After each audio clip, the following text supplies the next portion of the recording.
அங்கே உட்கார்ந்துருக்காங்க பாருங்கள் எல்லோரும். அப்படி போனால் நேராக மால்வல்லாக்கு போகக்கூடிய வழி. ஸோ நம்ம நடந்து அந்த பிரிட்ஜை க்ராஸ் பண்ணிடணும். அப்படின்னா லாஸ்ட் டைம் நம்ம அங்கேருந்து இந்த ஜுவாலா விஷுவல் எடுத்திருப்போம்.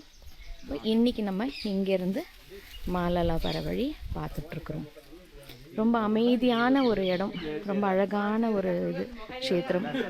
திவ்யமாக இருக்கும், மனசுக்கு அப்படியே இதமாக இருக்கும் அப்படிம்போம் இல்லையா, அந்த மாதிரி சைலண்ட்டாக இங்கே உட்கார்ந்து நம்மளோட மைண்ட் அண்ட் சோலை கனெக்ட் பண்ணோன்னா உடனே கனெக்ட் ஆகும். பெருமாளோட உடனே நம்ம வந்து கனெக்ட் ஆகலாம். அந்த மெடிடேஷன் மோடுக்கு ஈஸியாக குயிக்காக போயிடலாம்.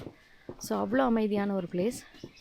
இப்போ சின்ன பிள்ளைங்க வராங்க, அவங்களுக்கு வந்து ட்ரெக்கிங் மாதிரி ஒரு ஜோஷோடு வர்றதுனால கொஞ்சம் நடுவில் கூச்சல், அது சந்தோஷத்தோட எதிரொலின்னு சொல்லலாம்.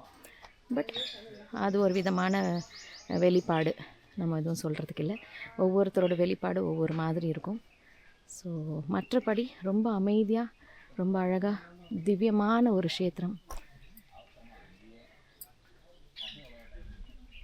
இன்றைக்கி கொஞ்சம் கூட்டம் வேறு கம்மியாக இருக்கிறதுனால இன்னமும் வெறும் அந்த காற்றோட அமைதியை நம்ம வந்து ஈஸியாக ஃபீல் பண்ண முடியுது. பாருங்கள், பறவைகள் கத்துது, அந்த தண்ணி ஓடுற சவுண்டு. ஸோ இயற்கையாக நம்ம வந்து அப்படியே ஐக்கியமாகலாம், அந்த மாதிரி ஒரு ஜோன்.